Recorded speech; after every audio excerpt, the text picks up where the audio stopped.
kebahagiaan Febriani berubah jadi duka mendalam.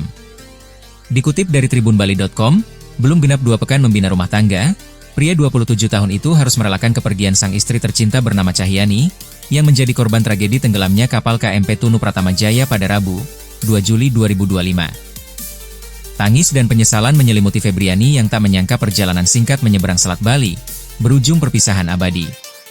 Kejadiannya begitu cepat. Tidak ada yang mengira kapal KMP Tunu Pratama Jaya akan tenggelam, ucapnya ditemui di posko ASDP Gilimanuk, Kabupaten Jembrana, Kamis, 3 Juli 2025. Febriani dan Cahyani, 30, sama-sama merantau ke Denpasar, Bali untuk bekerja. Keduanya memutuskan pulang kampung di Kecamatan Rogo Jampi, Kabupaten Banyuwangi untuk menikah pada tanggal 20 Juni 2025 lalu. 12 hari menikah, Febriani memutuskan kembali merantau ke Denpasar untuk bekerja. Jejak sang suami pun diikuti oleh istrinya, hingga keduanya memesan travel untuk mengantar perjalanan. Kami berangkat pukul 22 WITA, sampai pelabuhan Ketapang sekitar pukul 22.30 WITA, dan langsung naik kapal, ujarnya.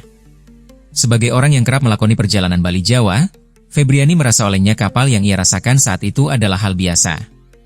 Menurutnya itu karena pengaruh gelombang air laut. Namun lama-kelamaan, hal yang dianggap biasa menjadi perasaan cemas. Bagian depan kapal terlihat miring ke kiri. Apalagi ditambah beban yang berat di sisi depan, kapal pun mulai oleng kurang dari 3 menit. Semua orang sontak berhamburan berupaya menyelamatkan diri. Mirisnya saat itu tidak ada informasi dari pihak kapal maupun alarm bahaya. Kami semua menyelamatkan diri sendiri, ambil pelampung sendiri, ungkapnya. Kondisi kapal saat itu semakin miring. Lampu dan mesin kapal juga telah mati. Cahyani yang tak bisa berenang diminta memeluk tubuh Febriani, kemudian keduanya memutuskan melompat ke laut. Namun sayangnya di saat bersamaan kapal yang terjatuh mengakibatkan gelombang kuat. Pada saat itulah pelukan istri saya terlepas, katanya. Febriani yang baru sadar saat muncul ke permukaan, berusaha mencari sang istri. Pandangannya menyapu sekitar, sembari berteriak memanggil nama sang istri. Sayangnya setelah sekian lama, panggilannya tak kunjung mendapat jawaban dari sang istri. Marah, kesal, kecewa, hingga putus asa berkecamuk di perasaan Febriani. Terlebih saat itu kondisi sekitar gelap. Ia akhirnya memutuskan untuk menaiki kapal karet, bergabung dengan 11 penumpang lainnya yang selamat. Saya akhirnya dibantu orang-orang naik ke kapal karet. Saat itu masih coba memanggil istri saya. Tapi tetap tidak ada jawaban.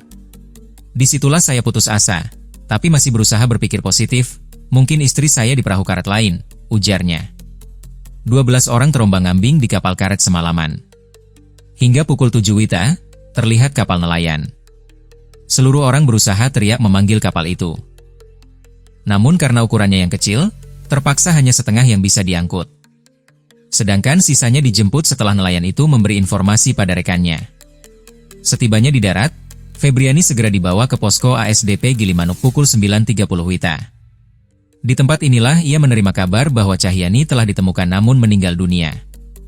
Pantauan di posko ASDP Gilimanuk, ambulans pembawa jenazah para korban tragedi tenggelamnya KMP Tunu Pratama Jaya tiba sekitar pukul 19 WITA. Total ada 5 ambulans yang membawa para jenazah.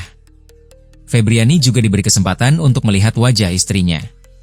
Ketika kantong jenazah dibuka, tangis Febriani langsung pecah dan segera ditenangkan oleh kerabatnya.